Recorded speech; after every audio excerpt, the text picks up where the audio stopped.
Hello everyone, welcome to Shruti and Priti channel. In this video, we are gonna do acid base and salt chapter 2 by class 10th. हम previous classes से पढ़ते आ रहे हैं कि जो acids होते हैं वो टेस्ट में सॉल्ट होते हैं, सोर मीन्स खट्टे होते हैं, और बेस जो होते हैं वो हमारे बिटर, बिटर मीन्स कड़वे होते हैं. ठीक है, अब हम लिटमस के बारे में पढ़ते आ रहे हैं कि लिटमस जो है एक नेचुरल इंडिकेटर है. And now the question comes in mind that what is indicator. Indicators होते हैं indicators that tell us whether a substance is acidic or basic in nature by change in colour.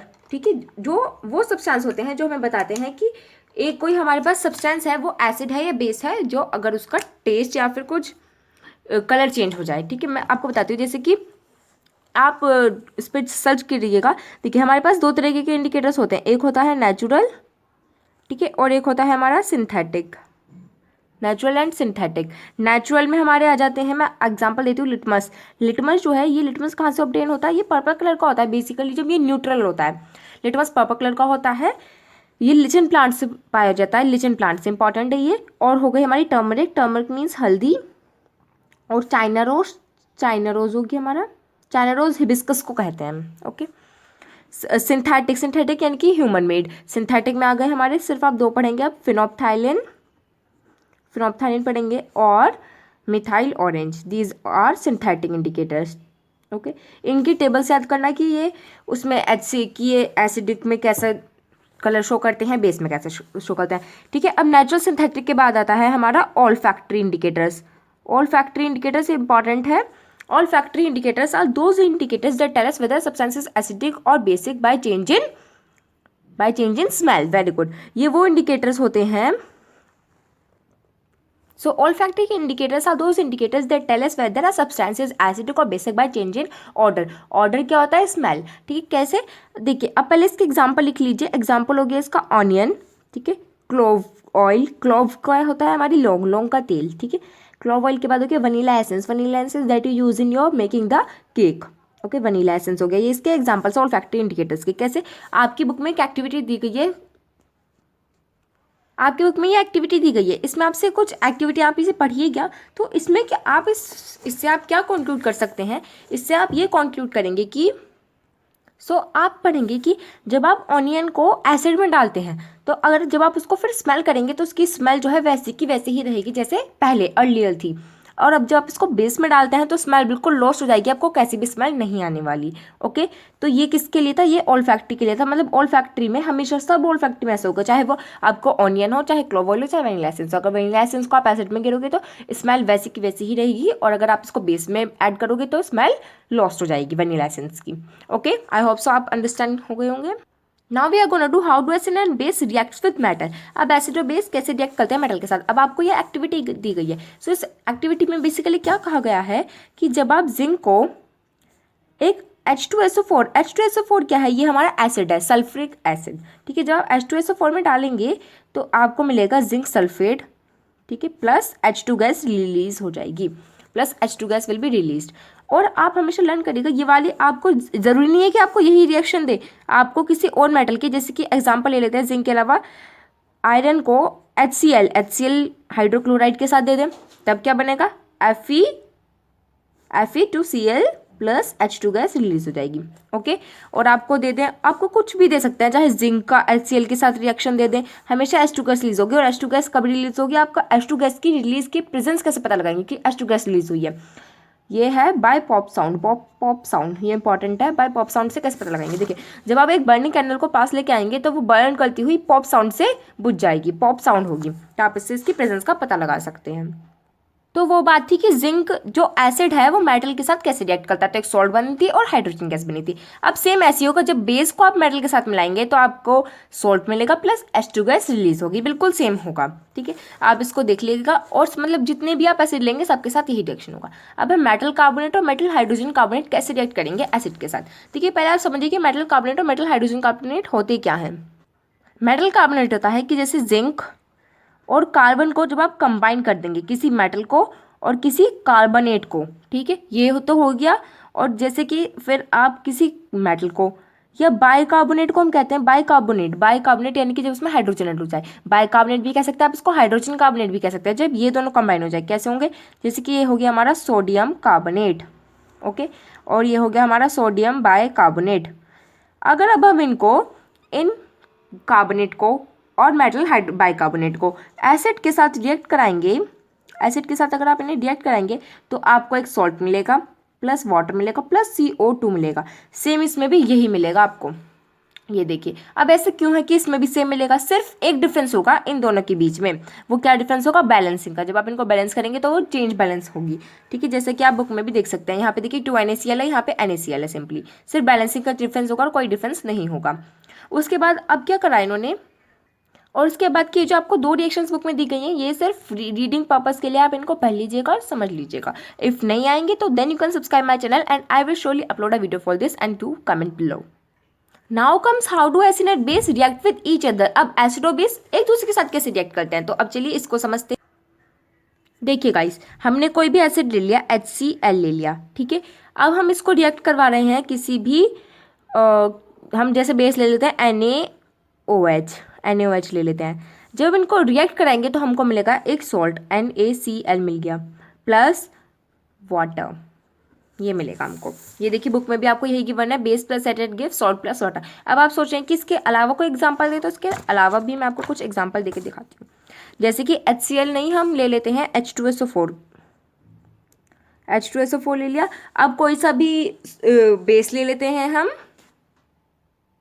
Like we are going to take potassium hydroxide, ठीक है। Potassium hydroxide ले लेंगे तो आपका क्या बनेगा, अब बताए तो सॉल्ट बनेगा, ठीक है। तो पहले आप ये समझ लीजिए ये H2O तो निकलना ही है ये वाला, ठीक है। तो एक सॉल्ट बनेगा तो आपका ये बनेगा KSO4 बनेगा प्लस H2O निकल जाएगा, KHSO4 कुछ ऐसे बनेगा, ये बनेगा पोटेशियम जिंकेट बनेगा आपका, पोटेशियम सल्फेट बनेगा आपका, ठीक है। इसी तरीके से होगा, पर आपको बट अंडरस्टैंड ये कि आपको सिर्फ यही रिएक्शंस आएंगे जो आपकी बुक में है, इसके अलावा और कुछ भी बाहर से नहीं आने वाला है। और एक इंपॉर्टेंट चीज, the reaction between an acid and a base to give salt and water is known as neutralization reaction. यानी कि जब आप एसिड और बेस को रिएक्ट करा के सॉल्ट और वाटर बनाते हैं तो उस रिएक्शन को हम न्यूट्रलाइजेशन रिएक्शन कहते हैं। ये आपका इंपॉर्टेंट है, आपसे एग्जाम में पूछा जाएगा that what is neutralization reaction, then you will write this definition below and also don't forget to write an example with it. Now comes reaction of metallic oxide with acids. तो metallic oxide acid के साथ कैसे react करते हैं, metallic oxide कैसे होते हैं, देखिए मैं बताती हूँ। देखिए आपकी बुक में ये एक्टिविटी गिवन है, इसमें आपसे क्या होगा कि that take a small amount of copper oxide, ठीक है। कॉपर ऑक्साइड ले लिया है, अब इसमें हाइड्रोक्लोरिक एसिड मिलाइए, तब आपको मिलेगा CuCl2 copper chloride plus water. ये देखिए ये वाली रिएक्शन होगी, ये वाली, इसको लिख लीजिएगा। मतलब क्या गया है कि इसे मेटल ऑक्साइड को अगर आप एसिड में मिलाएंगे तो आपको सॉल्ट प्लस वाटर मिलेगा। और एक इसमें चीज़ में ध्यान रखने की बात है कि जो कॉपर क्लोराइड होगा उसका कलर ब्लू ग्रीन हो जाएगा, ब्लू ग्रीनिश कलर हो जाएगा उसका, ठीक है। अब आप ये कहेंगे कि हमने मेटलिक ऑक्साइड को सिर्फ एसिड के साथ ही क्यों रिएक्ट कराया और नॉन मेटलिक ऑक्साइड को हम बेस के साथ ही क्यों रिएक्ट करवा रहे हैं। तो ऐसा इसलिए है कि जो हमारे मेटलिक ऑक्साइड होते हैं और नॉन मेटलिक ऑक्साइड जो होते हैं, मेटलिक ऑक्साइड तो हमारे होते हैं नेचर में, ठीक है, विद एसिड। तो मेटलिक ऑक्साइड जो होते हैं, देखिए आपने देखा कि जब आपने ये देखा था कि अगर आप सोल्ट को, ठीक है, ये सॉरी टू से एसिड को जब आप बेस के साथ रिएक्ट कराते हैं तो सॉल्ट प्लस वाटर बनता है ना। सेम इनमें भी यही रिएक्शन हो रहा है, ऐसा क्यों? अब आप ध्यान लगाइए, आप नॉन मेटलिक ऑक्साइड को बेस के साथ रिएक्ट करा रहे हैं, यानी कि नॉन मेटलिक ऑक्साइड हमारा क्या है, very good, non metallic oxide is acidic in nature while metallic oxide is basic in nature. Hope so कि आप ये अंडरस्टैंड होंगे। सॉरी थोड़ा लाइट है पेन में, I will changing the pen. अब what do all acids and base have in common. अब आपने देखा होगा जैसे कि मैं कुछ एसिड्स के यहाँ पर एग्जांपल लिखती हूँ, कुछ एसिड्स के एग्जांपल लिखती हूँ और कुछ यहाँ पर बेस के एग्जांपल लिखती हूँ। देखिए एसिड्स के एग्जांपल लिख रखे हैं, यहाँ पर मैंने बेस के एग्जांपल लिख दिए हैं। अब ये जो एसिड और बेस में आप क्या कॉमन ले सकते हैं कि अब देखिए एसिड और बेस दोनों के पास आयन्स है, पॉजिटिव नेगेटिव। आप देख सकते हैं कि इनके पास H पॉजिटिव आयन सबके पास है। अब आप कहेंगे इसके पास तो नहीं है, ऐसा क्यों? इसके पास भी होते हैं, बट ये एक वीक एसिड है, ये बहुत मुश्किल से लूज कर पाता है। जब आप इसको बहुत ज़्यादा डिल्यूट करेंगे तभी ये अपने एसिड लूज करेगा, बट ये एसिड होता है, ये भी अपने H पॉजिटिव आयन लूज कर सकता है। अब आप इनमें कॉमन लेंगे कि सारे एसिड्स में क्या कॉमन है, H positive ions. H positive कह सकते हैं या फिर H3O हाइड्रोनियम आयन, इसका नाम हाइड्रोनियम है, इसका H पॉजिटिव आयन, ठीक है। और अब आप इनमें देखेंगे OH इनमें सब में कॉमन है, OH यानी कि हाइड्रोक्साइड, OH कॉमन है इसमें, OH नेगेटिव का, ठीक है, इसमें नेगेटिव आयन, इसमें पॉजिटिव आयन, इसमें H पॉजिटिव, इसमें OH नेगेटिव। सो सिर्फ इतना ही था इसमें। अब चलते हैं व्हाट हैपेंस टू एसिड और base in a water solution.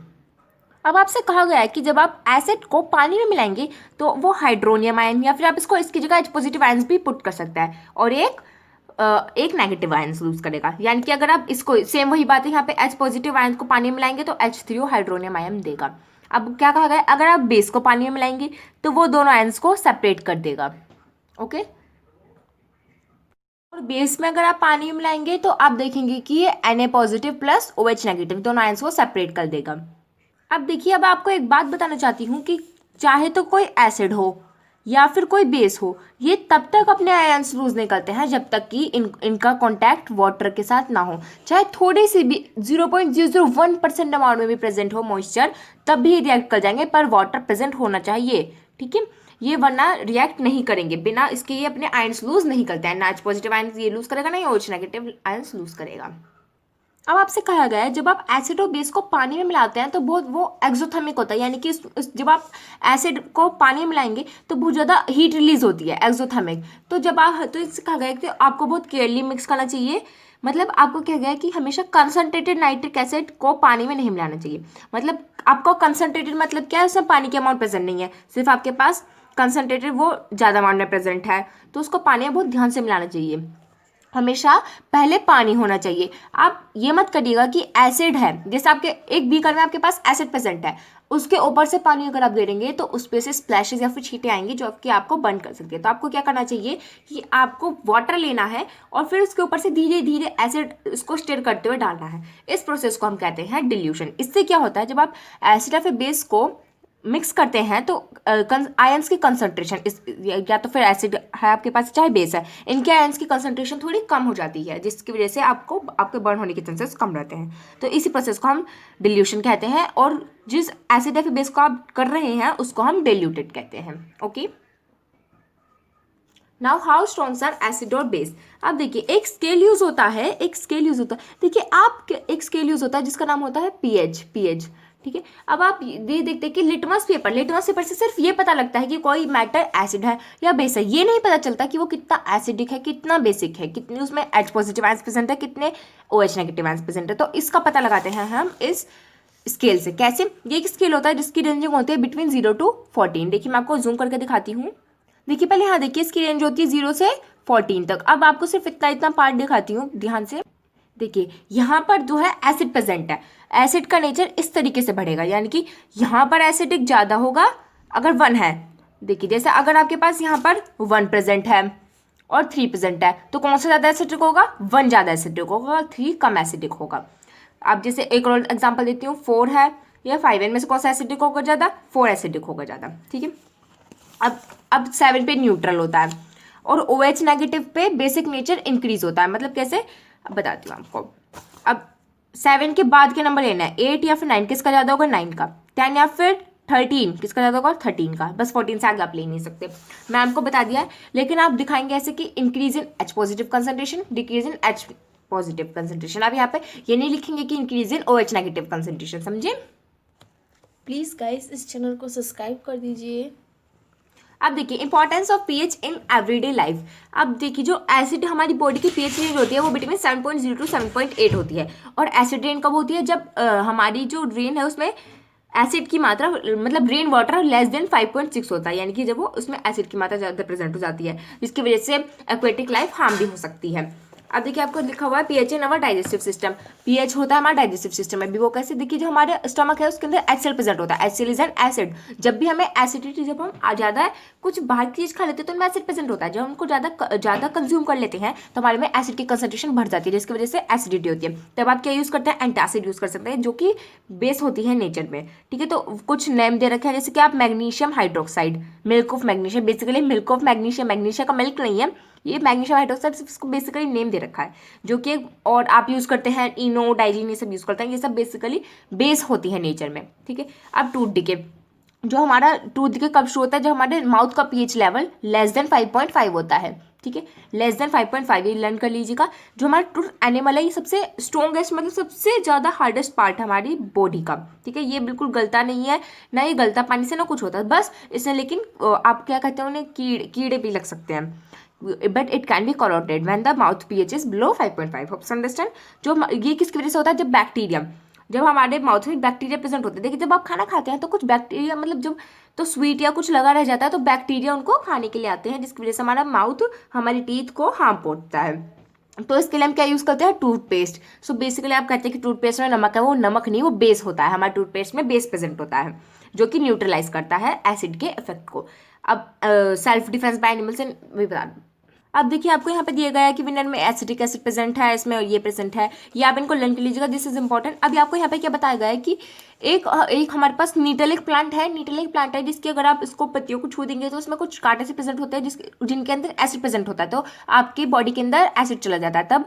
तो आप इसके लिए क्या करें, इसके बिल्कुल साइड में ही प्रेजेंट होता है एक डॉग प्लांट क्या होता है, वो बेसिक होता है नेचर में। अगर आप उसकी पत्तियों को रब कर लेंगे अपने हैंड्स पे तो आपकी नॉर्मल हो जाएंगे, ठीक है। अब आ चुके हैं हम सॉल्ट्स पर, तो चलिए सॉल्ट्स के बारे में पढ़ते हैं।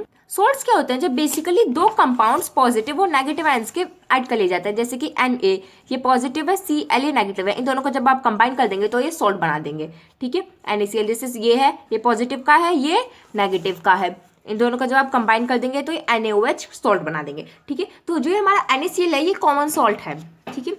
अब इसके आगे देखिए गाइस एक बात और कि जो हमारा अगर आप इसे एक स्ट्रॉन्ग एसिड ले रहे हैं, ठीक है, और एक स्ट्रॉन्ग बेस ले रहे हैं, इन दोनों का सॉल्ट है आपके पास, तो वो क्या होगा, उसकी पीएच वैल्यू क्या होगी, न्यूट्रल होगी, ठीक है, न्यूट्रल होगी। और फिर अगर आप स्ट्रॉन्ग एसिड ले रहे हैं और वीक बेस ले रहे हैं तो वो क्या होगा, वो एसिडिक होगा, है ना।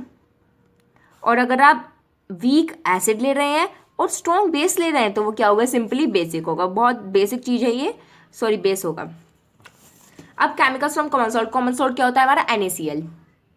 अब देखिए बहुत जो हमारा कॉमन सॉल्ट है वो बहुत सारी चीज़ों को बनाने में काम आता है, जैसे कि sodium hydroxide, bleaching powder, baking soda और वॉशिंग सोडा, जो कि अब आप आगे पढ़ेंगे। देखिए जैसे कि हमारा ये NaCl है, ये हमारा सिंपल एक सॉल्ट है, इसको अगर आप पानी में मिक्स करेंगे, देखिए जब आप NaCl को पानी में मिलाएंगे यानी कि नमक का पानी बनाएंगे, ब्राइन वाटर कहते हैं इसको, बेसिकली ब्राइन वाटर, और अब आप इसमें इलेक्ट्रिसिटी पास कर देंगे तो आपको क्या मिलेगा, आपको मिलेगा sodium hydroxide plus chlorine gas मिलेगी प्लस H2 गैस मिलेगी, ठीक है। ये रिएक्शन बहुत इंपॉर्टेंट है, इसको हम कहते हैं, इस वाली रिएक्शन को हम कहते हैं क्लोर एल्कलाई प्रोसेस। क्लोर एल्कलाई प्रोसेस क्यों कहते हैं, क्योंकि इसमें क्लोरीन बनता है और एक एल्कलाई यानी कि एल्कलाई क्या होता है, बेस होता है, यानी कि एक ये एल्कलाई है, ठीक है, ये बनता है और एक क्लोरीन बनता है, इसलिए इसको क्लोर एल्कलाई प्रोसेस कहते हैं।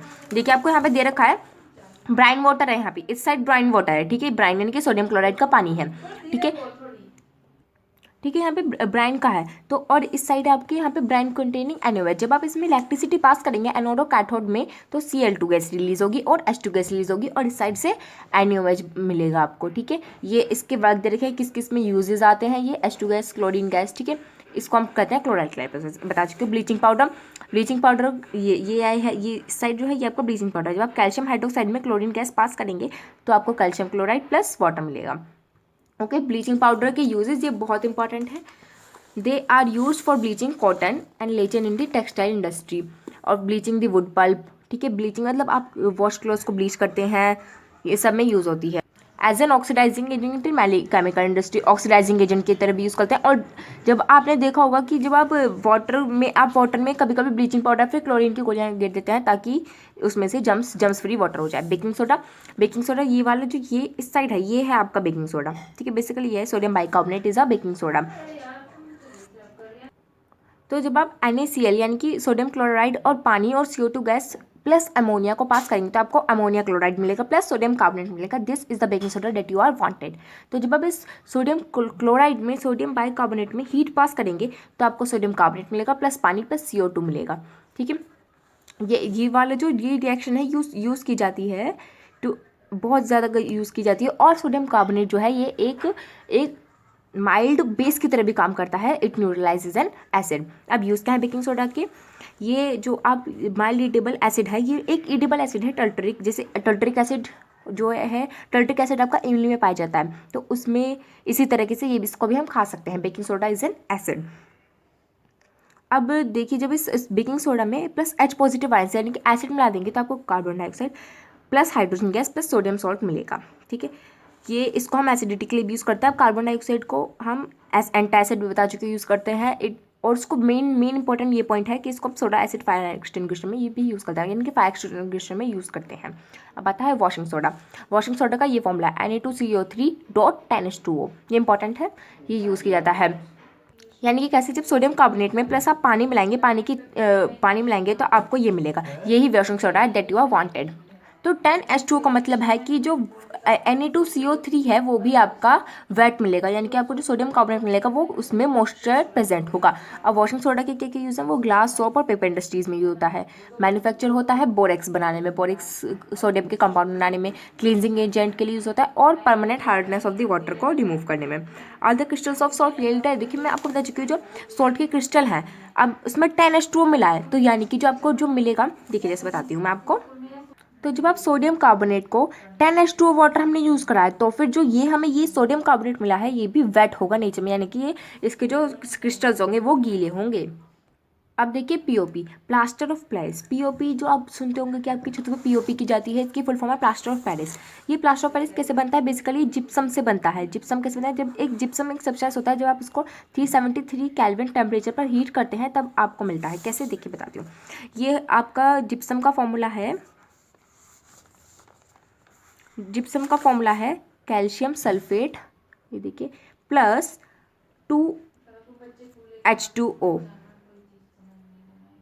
तो कैल्शियम सल्फेट प्लस 2H2O, ये जिप्सम का फॉर्मूला है। ये किसका फॉर्मूला है, बेसिकली ये हमारा जिप्सम का फॉर्मूला है।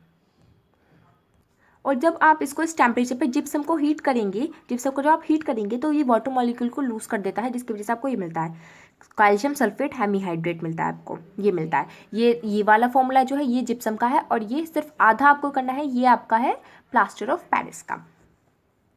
अब पीओपी का यूज़ होता है, देखिए जब पीओपी का यूज़ होता है, डॉक्टर यूज़ करते हैं इसको प्लास्टर जो लगाते हैं ना, उसमें पीओपी का यूज़ होता है ताकि फ्रैक्चर बोन को राइट पोजीशन में अप्लाई कर सके। ये एक वाइट कलर का पाउडर होता है, जब इसको वाटर में मिक्स करते हैं, ठीक है, जब आप पीओपी को पानी में फिर से मिक्स करेंगे तो फिर से जिप्सम में बदल जाएगा। देखिए जिससे कैल्शियम सल्फेट, ये है इसका फॉर्मूला, ये पीओपी है, इसमें आपने पानी मिला दिया तो ये फिर से जिप्सम बन गया, ठीक है, यानी कि डिक्रिस्टलाइज हो गया। जिप्सम को आप फिर से इसमें कन्वर्ट कर सकते हैं, पीओपी को इसमें कन्वर्ट कर सकते हैं, ये डिक्रिस्टलाइजेशन प्रोसेस है। तो आपका पूरा चैप्टर कंप्लीट हो चुका है। Thank you for watching this video. I don't forget to subscribe my channel. Thank you.